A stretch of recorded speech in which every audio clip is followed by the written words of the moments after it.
नमस्कार बच्चों। आज हम सब पढ़ेंगे कक्षा 8 की संस्कृत ज्ञान मंजूषा के व्याकरण मंजूषा का चौथा पाठ अव्यय पदानि यानी अव्यय पद। तो अव्यय पद किसे कहते हैं? जो पद मूल रूप में ही वाक्य में प्रयुक्त होता है और जिसका रूप नहीं बदलता उस पद को अव्यय पद कहते हैं।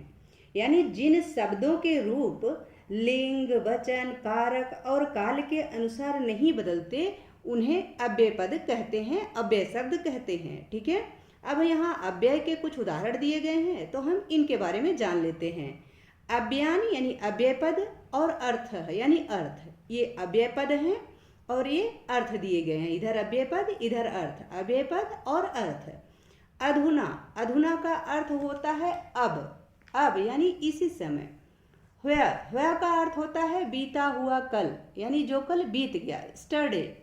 संप्रति, संप्रति का अर्थ भी होता है अब यानी इसी समय, इसी समय। ठीक है। तदा, तदा का अर्थ होता है तब। बिना, बिना का अर्थ होता है बिना यानी किसी चीज के बिना। अधुना, अधुना का अर्थ होता है अब। ठीक है, आज, आज के लिए अधुना का प्रयोग होता है। अधुना यानी अब, आज। ठीक है। यदा, यदा का अर्थ होता है जब। जैसे तदा का अर्थ होता है तब, वैसे यदा का अर्थ होता है जब। ठीक है। ऊपरी, ऊपरी का अर्थ होता है ऊपर यानी किसी चीज के ऊपर। जैसे कोई सामान रखा है, मेज के ऊपर रखा है, टेबल के ऊपर रखा है, कोई पेड़ के ऊपर चढ़ रहा है, इसको ऊपरी कहते हैं। ये जो है ज्यों के त्यों अव्यय पद प्रयोग किए जाते हैं। नूनम, नूनम का अर्थ होता है निश्चित रूप से यानी एकदम कन्फर्म। ठीक है। कदा, कदा का अर्थ होता है कब यानी किस समय। अधः, अधः का अर्थ होता है नीचे। आपको यहाँ विलोम भी मिल जाएगा। अधः यानी नीचे, ऊपर यानी ऊपर। ठीक है। कदाचित, कदाचित का अर्थ होता है कभी यानी कभी, किसी समय। ठीक है। सदा, सदा का अर्थ होता है हमेशा यानी ऑलवेज। यावत, यावत का अर्थ क्या होता है? जब तक, जब तक। उच्चई, उच्चई का अर्थ होता है जोर से, बहुत तेजी से। सदैव, सदैव का अर्थ होता है हमेशा ही यानी हमेशा ही रहने वाला, कोई भी चीज है जो हमेशा ही रहता है। ठीक है। तावत, तावत का अर्थ होता है तब तक। जैसे यावत मीन्स होता है जब तक, उसी प्रकार तावत मीन्स होता है तब तक यानी जब तक मैं ये कार्य नहीं कर लेता तब तक मैं दूसरा कार्य नहीं करूंगा। इस समय जैसे इस प्रकार के जब वाक्य बनाए जाते हैं तब यावत और तावत का प्रयोग होता है। तो यावत का अर्थ होता है जब तक और तावत का अर्थ होता है तब तक। उच्चई, उच्चई का अर्थ होता है जोर से। तुषड़ीम, तुषड़ीम का अर्थ होता है चुप यानी चुप हो जाना। यदि आपको किसी को चुप कराना है कि चुप हो जाओ तो वहां तुषड़ीम का प्रयोग होगा। ठीक है। अत्र, अत्र का अर्थ होता है यहाँ। अत्र का अर्थ क्या होता है? यहाँ यानी जहां आप हैं वहां पे। तत्र, तत्र का अर्थ होता है वहां। अत्र का अर्थ यहाँ, तत्र का अर्थ वहां। बहिः, बहिः का अर्थ होता है बाहर यानी बाहर निकलने के लिए, जैसे घर से बाहर, तो वहां बहिः का प्रयोग होता है। यथा, यथा का अर्थ होता है जैसे। यथा का अर्थ क्या होता है? जैसे। यथा मतलब जैसे, उदाहरण दिया जाता है जैसे। ठीक है। वृथा का अर्थ होता है वृथा, वृथा का अर्थ होता है व्यर्थ। वृथा क्या है? ये अव्यय पद है। ठीक है। और व्यर्थ क्या है? ये उसका हिंदी अर्थ है। माँ, माँ का अर्थ होता है नहीं। माँ का अर्थ क्या होता है? नहीं। ये माँ शब्द है जो टिक लगने की वजह से आपको समझ में शायद कम आता हो। ठीक है। तो ये माँ है, माँ का अर्थ होता है नहीं। ठीक है। यत्र, यत्र का अर्थ क्या होता है? जहाँ। यत्र का अर्थ क्या होता है? जहाँ यानी कोई भी सामान जहाँ रखा है उसको आप जब स्थान को परिवर्तित करते हैं, लिखते हैं, स्थान के बारे में बताते हैं तो वहां होता है कि जहां। ठीक है। जहां वह खड़ा है उसके पास मोहन खड़ा है। इस तरीके के वाक्य जब आप बताते हैं तो वहां यत्र का प्रयोग होता है। ठीक है। और अव्यय पद के बारे में जान ही गए हैं कि अव्यय पद बदलते नहीं है, ये ज्यों के त्यों प्रयोग होते हैं। तथा, तथा का अर्थ होता है वैसे। तथा का अर्थ क्या होता है? वैसे। मृषा, मृषा का अर्थ क्या होता है? झूठ। मृषा, मृषा का मतलब होता है झूठ। ठीक है। मृषा जो है अव्यय पद है और झूठ इसका हिंदी अनुवाद है यानी हिंदी अर्थ है। आगे है कुत्र। कुत्र का अर्थ क्या होता है? जहाँ। कुत्र का अर्थ होता है कहाँ, यानी कोई भी सामान कहाँ रखा है। जब आप प्रश्न करते हैं तो वहाँ कुत्र का प्रयोग होता है। कथम। कथम का अर्थ क्या होता है? कैसे। कैसे यानी किस प्रकार से। मुहुर्मुहुः। मुहुर्मुहुः का अर्थ होता है बार बार, यानी कई बार। मुहुर्मुहुः यानी बार बार, अनेक बार। सर्वत्र। सर्वत्र का अर्थ होता है सब जगह, यानी हर जगह। किम अर्थम। किम अर्थम अव्यय पद है, इसका अर्थ क्या होता है? क्यों, यानी किस लिए। किम अर्थम यानी किस लिए। जैसे आप मुझसे किताब क्यों मांग रहे हैं, तो किम अर्थम, ठीक है। क्यों के लिए किम अर्थम का प्रयोग होता है। झटिति। झटिति का अर्थ होता है तुरंत। तुरंत मतलब तत्काल, ठीक है। झटिति। झटिति का अर्थ होता है तुरंत। तुरंत मीन्स तत्काल ही, उसी समय। तू। तू का अर्थ होता है तो। तू का अर्थ क्या होता है? तो। अद्यत्वे। अद्यत्वे का अर्थ क्या होता है? आजकल। अद्यत्वे यानी आजकल। जैसे आजकल इलेक्शन का टाइम चल रहा है तो यहाँ अद्यत्वे का प्रयोग होगा। पश्चात।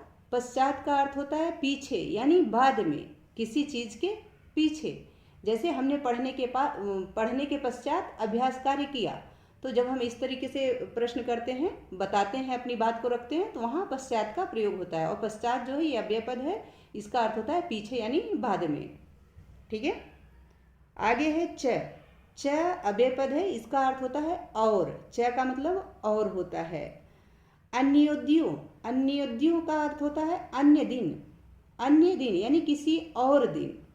इत्थ्यम। इत्थ्यम का अर्थ होता है इस प्रकार। इस प्रकार यानी जैसे आप कर रहे हैं इसी प्रकार, ठीक है। न। न का अर्थ होता है नहीं। न का अर्थ क्या होता है? नहीं। स्नेह। स्नेह का अर्थ होता है धीरे। तो जब दो बार स्नेह स्नेह रहता है तो उसका अर्थ होता है धीरे धीरे। तो स्नेह है यानी स्नेह का अर्थ क्या हुआ? धीरे। इति। इति का अर्थ होता है अंत। इति का अर्थ क्या होता है? अंत, ठीक है। आगे है अपि। अपि का अर्थ क्या होता है? भी। अपि का अर्थ होता है भी। निश्चय। निश्चय का अर्थ क्या होता है? नीचे। जैसे ऊपरी का अर्थ आपने देखा कि ऊपर होता है, अधः का अर्थ नीचे होता है, उसी प्रकार निश्चय का अर्थ भी नीचे ही होता है। जैसे कोई भी सामान टेबल के नीचे रखा है तो वहाँ निश्चय का प्रयोग होगा। आम। आम का अर्थ होता है हाँ। आम का अर्थ क्या होता है? हाँ। और न का अर्थ क्या? नहीं। नहीं के लिए क्या प्रयोग होता है? न। न मतलब नहीं, आम मतलब हाँ, ठीक है। एव। एव का अर्थ भी होता है ही। एव का अर्थ क्या होता है? ही। नाना। नाना मतलब होता है अनेक। आपने सुना है ना, नाना प्रकारेण यानी बहुत प्रकार के, अनेक प्रकार के। तो नाना का अर्थ क्या होता है? अनेक यानी बहुत से। सह। सह का अर्थ क्या होता है? साथ यानी साथ में। जैसे राम सह श्याम, राम सह श्याम गच्छामि गच्छति, यानी राम के साथ श्याम जाता है, ठीक है। अद्यः। अद्यः का अर्थ होता है आज। अद्यः का क्या अर्थ होता है? आज। पूरा। पूरा का अर्थ होता है पहले, यानी इसके पहले। जैसे कोई कार्य आज के पहले हो गया, जैसे हमने तीसरा पाठ संस्कृत व्याकरण का इसके पहले करवा दिया, तो वहाँ पूरा का प्रयोग होगा, ठीक है। शाकम। साकम का अर्थ होता है साथ। जैसे सह का अर्थ होता है साथ, वैसे साकम का अर्थ भी साथ होता है। सार्धम का अर्थ भी साथ होता है, ठीक है। साकम सार्धम, इनका सह साकम सार्धम, इन तीनों का अर्थ साथ ही होता है और इनमें द्वितीय विभक्ति का प्रयोग होता है, ठीक है। अद्य। अद्य का अर्थ होता है आज, यानी आज ही, आज के लिए, टुडे। स्व। स्व का अर्थ होता है आने वाला कल। आने वाला कल यानी टुमारो, कल के लिए जो आने वाला है, ठीक है। अभी आपने देखा ना कि वह का अर्थ क्या होता है? बीता हुआ कल। और स्व का अर्थ क्या होता है? आने वाला कल, ठीक है। पूरा का अर्थ होता है पहले। इदानीम। इदानीम का अर्थ क्या होता है? अब। इदानीम का अर्थ भी अब होता है, ठीक है। ये सारे वाक्य के अनुसार लगते हैं, जिनमें वाक्य जिस जैसा वाक्य रहता है उसी प्रकार इन शब्दों का प्रयोग होता है, परंतु अव्यय पद कभी भी बदलते नहीं हैं। हम आपको अव्यय शब्द से बने हुए कुछ वाक्य भी दिखा देते हैं। यहाँ अव्यय पदों से बने हुए वाक्य हैं कुछ, जैसे अधः। अधः मतलब होता है नीचे। जैसे वृक्षात पत्रम अधः पतति, यानी वृक्ष से पत्ता नीचे गिरता है। ठीक है, ऊपरी का अर्थ होता है ऊपर, यानी विमान घनानाम उपरि गतः, विमान बादलों के ऊपर जाता है। दूरतः यानी दूर से, कुमार्गम दूरतः त्यजेत, यानी बुरे रास्ते को दूर से ही छोड़ देना चाहिए। यत यानी जहाँ से, यतस्त्वया ज्ञानम अशेष माप्तम, एकस्मिन का अर्थ होता है एक समय में, जैसे एकस्मिन बने सिंह निवसति अस्म, एक वन में शेर रहता था। ठीक है, तो ये वाक्य के प्रयोग हैं जो अव्यय पदों से बने हुए वाक्य हैं। संप्रति, संप्रति का अर्थ होता है इसी समय, यानी अब। तो संप्रति गृहस्य ऊपरी मेघः अस्ति, इस समय यानी इसी समय घर के ऊपर मेघ है, यानी बादल है। पुरा, पुरा का अर्थ होता है पहले, यानी प्राचीन काल में। पुरा काले एकः नृपः आसीत्, यानी पुराने समय में, प्राचीन काल में एक राजा था। नाना, नाना का अर्थ होता है विविध प्रकार से, यानी अनेक प्रकार से। तो नाना फलैः फलति कल्प लतवे भूमि है, यानी कल्प लताओं में भूमि पर नाना प्रकार के फल फलते हैं, अनेक प्रकार के फल फलते हैं। खलु, खलु का अर्थ होता है निश्चय ही, यानी निश्चित रूप से। तो मार्गे पदानि खलु ते विषमी भवन्ति, यानी रास्ते में कुछ पद निश्चित रूप से विषम होंगे, यानी विषम होते हैं। हम जिस भी रास्ते से जाते हैं वह एक समान रास्ता नहीं होता, कुछ ऊपर नीचे होता रहता है, विषम रहता है। ठीक है, किंचित, किंचित का अर्थ होता है कुछ।